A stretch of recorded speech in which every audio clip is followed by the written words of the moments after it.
Welcome to Mindfully Stoic, a channel dedicated to increasing mindfulness through the lens of the ancient philosophy of Stoicism. Alcohol. It has been consumed by humanity for thousands of years and is ingested for many different reasons. Some use it to wind down after a long week, some use it to connect better with others on a social level, and others do it to drown their troubles. Whatever your reason is for drinking or abstaining, I will be discussing what the Stoics taught, what modern science teaches, and my personal thoughts on the matter. Let's begin.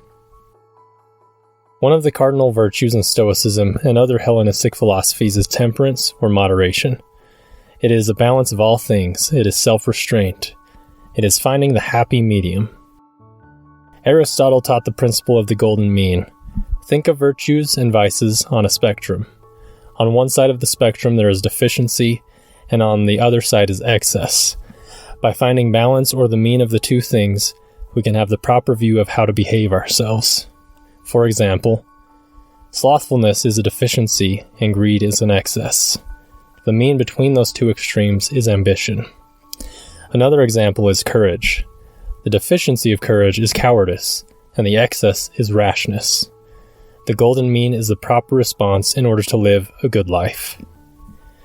Ward Farnsworth described the Stoic idea of moderation by saying, "It doesn't mean less pleasure, it means the possibility of actual and lasting pleasure, a way of enjoying something without spoiling it, and without the costs and regrets that come with excess." The Stoics viewed moderation not as a compromise, but as a healthy relationship and enjoyment with externals. Seneca seemed to condone the use of alcohol, but not the engagement of consistent drunkenness. He has several writings that indicate his views on the matter. He said, "The mind must not be kept invariably at the same tension, but must be diverted to amusements. Socrates did not blush to play with little children. Cato would relax his mind with wine when it was wearied by the cares of the state, and Scipio would stir his triumphal and soldierly person to the sound of music." He also said, "At times we ought to drink even to intoxication, not so as to drown, but merely to dip ourselves in wine. For wine washes away troubles and dislodges them from the depths of the mind, and acts as a remedy to sorrow, as it does some diseases. The inventor of wine is called Liber, not from the license from which he gives to our tongues, but because he liberates the mind from the bondage of cares, and emancipates it, animates it, and renders it more daring in all that it attempts." But in his letter on drunkenness, he states, "If you wish to prove that a good man ought not to get drunk, why work it out by logic? Show how base it is to pour down more liquor than one can carry, and not to know the capacity of one's own stomach. Show how often the drunkard does things which make him blush when he is sober. State that drunkenness is nothing but a condition of insanity purposely assumed." From a Stoic view, it is important to remember the four virtues and how they relate to alcohol consumption. Is it wise to maintain your current drinking habit? Can you say that your behavior when drinking is just to others? Is your courage turning into rashness when under the influence? And are you drinking a moderate or safe amount? Additionally, the Stoics have viewed externals such as alcohol as an indifferent, something that could be used for good or bad depending on the character or state of mind of the person. A Stoic would ask themselves if they have a healthy or unhealthy relationship with alcohol. By using your reasoning and seeing things objectively, you can ask yourself if you are in control or if the alcohol is controlling you. Epictetus gave this advice: "You should practice at one time to live like one who is ill, so as to be able one day to live like one who is healthy. Take no food, drink water alone, abstain from every desire at one time, so as to be able, one day, to exercise your desires in a reasonable way. And if you do so in a reasonable manner, when you have some good in you, your desires too will be good." Think of all the addictions or desires that we have in life: food, alcohol, drugs, coffee, social media, video games, and television. It would be a good practice to abstain from each one of those for a time to exercise our own control over things and not their control over us. To not have our minds and moods dependent on externals or indifference. Something that Marcus Aurelius routinely did was to strip down the externals that deceive us. When looking at a bottle of wine, he would say that they are just fermented grapes. Similarly, we could look at our drink of choice and reduce it to its components. Sure, the drinks will provide a momentary good time, but you will most likely feel the same as you did before, but probably with a headache and maybe a few regrets. Here are some other notable Stoic quotes on the matter. Seneca stated, "The day a man becomes subject to pleasure, he will also be subject to pain." Marcus Aurelius said, "No one who is good or honorable would regret having passed a pleasure by." Michel de Montaigne said, "Lack of moderation is the plague of pleasure. Moderation is not the scourge of pleasure, but the seasoning of it." Lastly, Seneca stated, "Drunkenness does not create vice, it merely brings it into view." Now that we have discussed the Stoic views on alcohol, let's take a brief look at what modern science has to say about drinking. One thing that is clear is that alcohol is a poison. When we are ingesting alcohol, we are voluntarily consuming this poison. It causes inflammation in the body, and as one would expect, there are many short-term and long-term effects that can come as a result of drinking alcohol. Some of the short-term effects of alcohol consumption include lack of motor control due to its impact on the cerebellum, and decreased inhibitions in the prefrontal cortex due to an increase in the neurotransmitters such as GABA and dopamine. The prefrontal cortex is commonly associated with problem-solving and decision-making, as well as other higher cognitive functions. GABA is a powerful inhibitory neurotransmitter that decreases the ability of the neurons to send and receive messages. Dopamine, as we all know, is the feel-good hormone and is part of your reward system. This in part causes the sensations of being drunk in that you are more relaxed, more clumsy, more social, and have decreased inhibitions.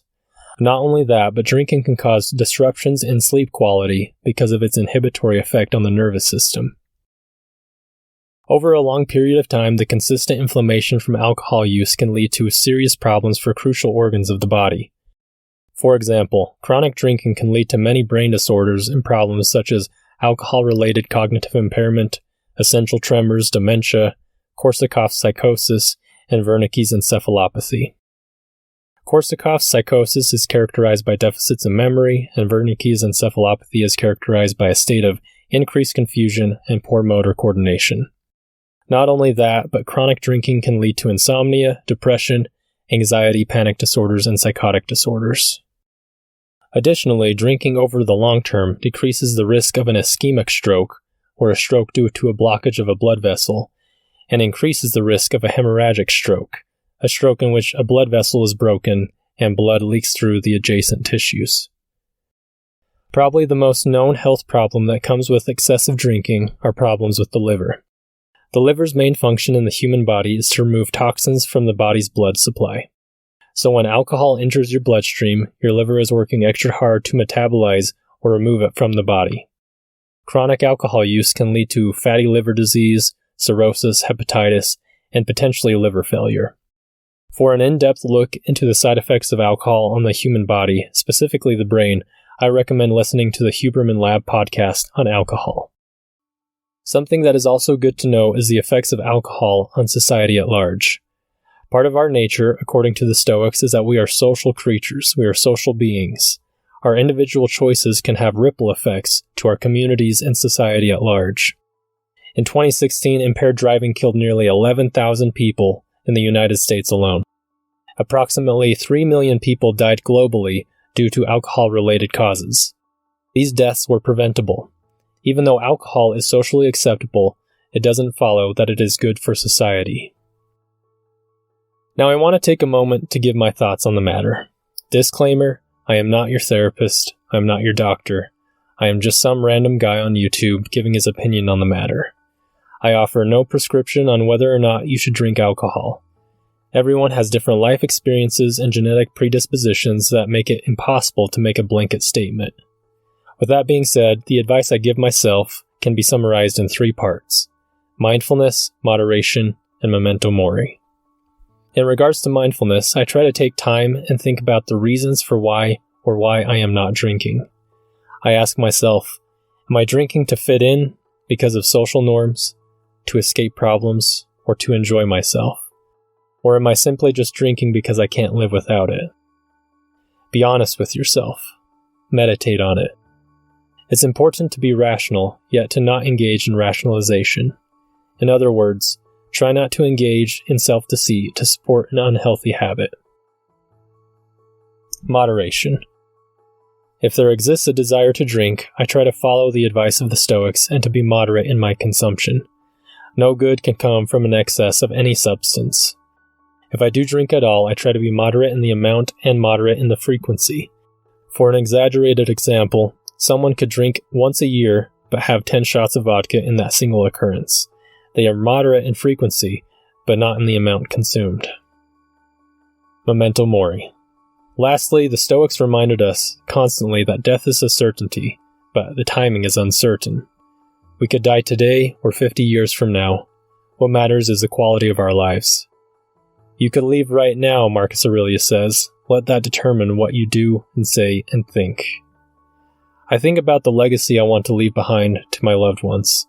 I think about the goals I want to accomplish. I ask myself, is alcohol or any other addictive thing hindering or helping your goals? Does the way you act under the influence of alcohol improve your character or well-being? Remembering this helps to organize my priorities properly. It illuminates the shortness of life and what really matters to me. Family, friends, virtue, alleviating suffering, and improving myself each and every day. So what's the conclusion? Drinking alcohol is a personal choice that nearly everyone has to contend with due to its prevalence in our society. From a strictly health standpoint, the negative benefits far outweigh the positive. From a Stoic view, we should consider the 4 virtues and how they relate to our relationship with alcohol. Lastly, it may be beneficial to be mindful, to be moderate, and to practice memento mori when evaluating our habits. Thank you for listening to Mindfully Stoic. Let me know if you have any suggestions for future videos in the comments below.